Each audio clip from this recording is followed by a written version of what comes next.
Halo semuanya, perkenalkan nama saya Berkat Eli, biasa dipanggil Berkat. Saya adalah mahasiswa Sistem Informasi dari Universitas Siber Asia. Pada kesempatan hari ini saya senang mempresentasikan hasil tugas akhir proyek ICT Literacy. Nah, tugas proyek apa itu? Ya, proyek untuk meneliti apa manfaat ICT di bidang umum. Nah, pada kesempatan kali ini saya senang berbicara pada bidang kedokteran. Banyak orang berpikir bahwa dalam bidang kedokteran sebenarnya database ini adalah hal yang juga penting, tapi bagi mereka tidak terlalu penting banget.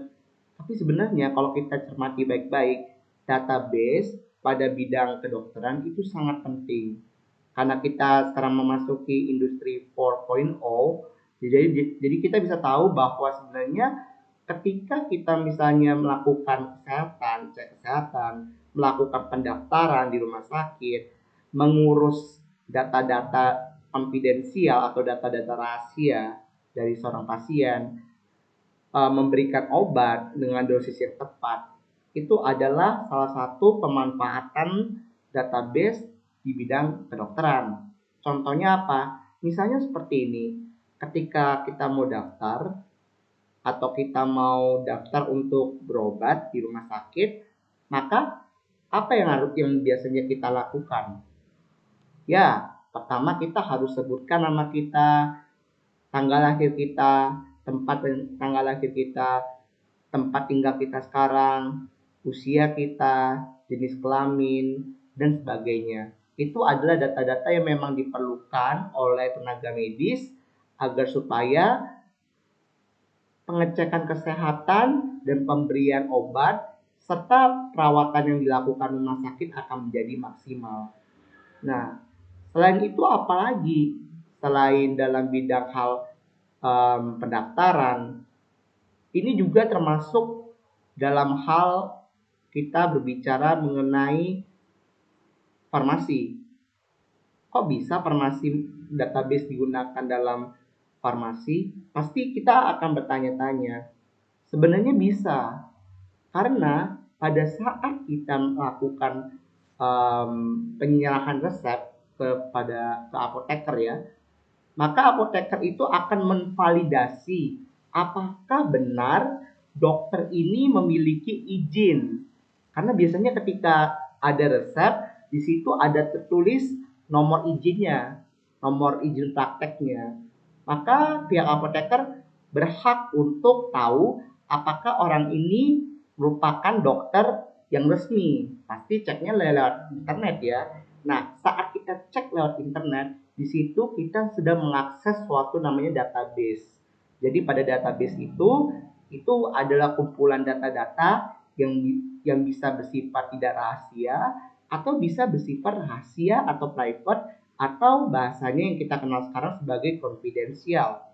Nah, pada saat itu juga selain kita ini dalam memvalidasi apakah resep obat itu benar, itu juga database penting untuk mencatat setiap obat yang masuk pada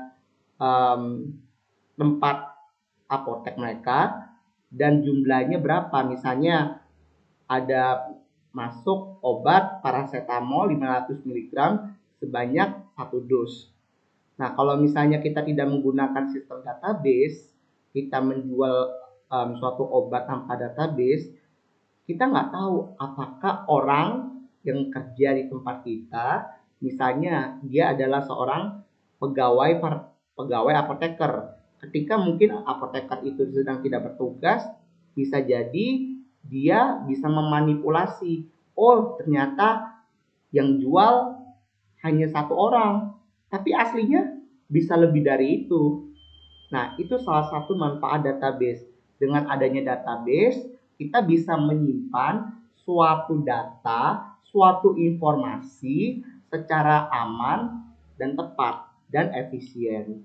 Dan ini nggak seperti buku ya. Kalau menggunakan buku, kita catat bukunya, Nanti kalau kita misalnya mau tahu tentang data tersebut, kita harus membukanya kembali dan itu bisa bersifat ini apa namanya dapat rusak, dapat hilang. Nah, berbeda sekali contohnya dengan database. Database bisa menyimpan suatu data, baik data nama obat, merek obat, perusahaan yang memproduksi obat tersebut, serta berapa jumlah yang diterima apoteker dan berapa jumlah pengeluaran yang telah dibeli oleh konsumen.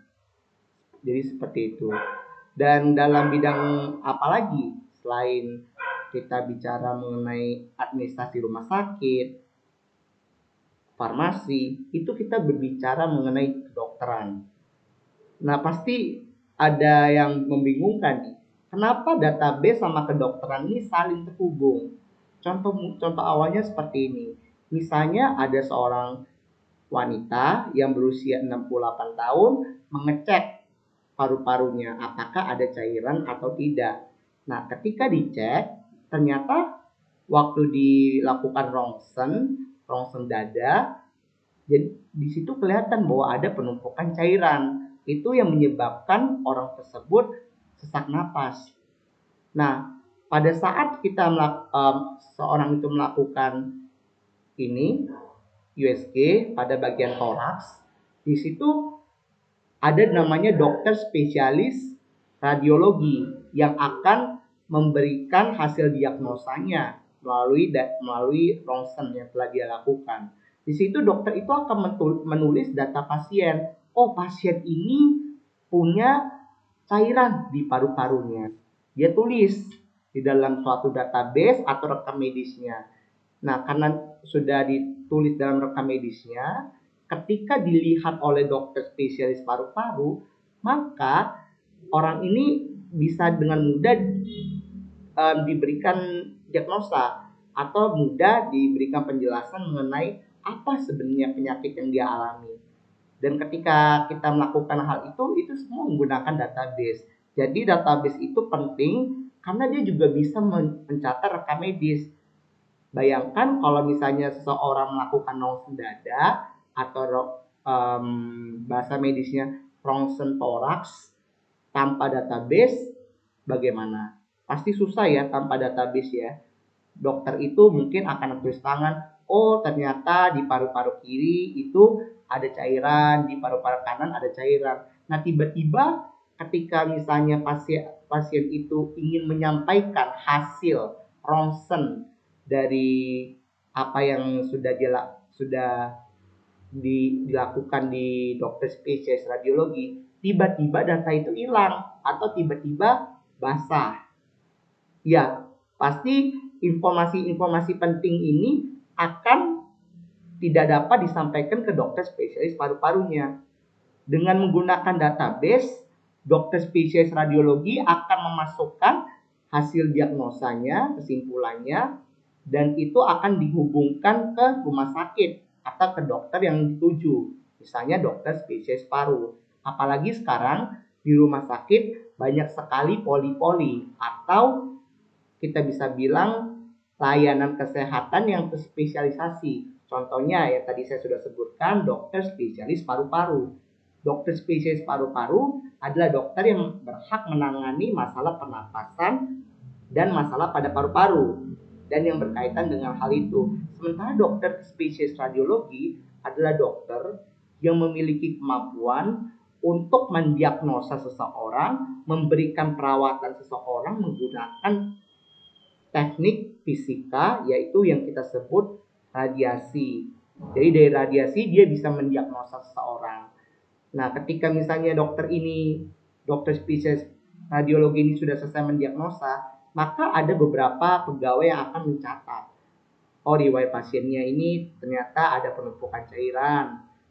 Lalu disampaikan lagi dan dimasukkan lagi pada rekam medis elektroniknya. Pasti sangat mudah kan? Dokter akan merasa sangat terbantu sekali dengan hal itu. Jadi dokter dengan mudah bisa memberikan kesimpulan yang benar tanpa harus salah membaca. Karena kan kita tahu bahwa sebenarnya pada dokter itu punya tipe tulisan yang berbeda-beda, kadang bisa dibaca, kadang nggak bisa dibaca. Jadi ini bisa melindungi pasien agar tidak terjadi miskomunikasi antara para dokter. Jadi itu pentingnya database pada kedokteran. Ya, cukup sekian untuk presentasi saya. Mohon maaf apabila saya melakukan kesalahan baik tutur kata. Saya sudah melakukan sebisa-bisanya dan memang saya gugup depan kamera. Tapi terima kasih Ibu sudah banyak bantu saya untuk mengerti mengenai ICT literacy. Terima kasih dan sampai jumpa.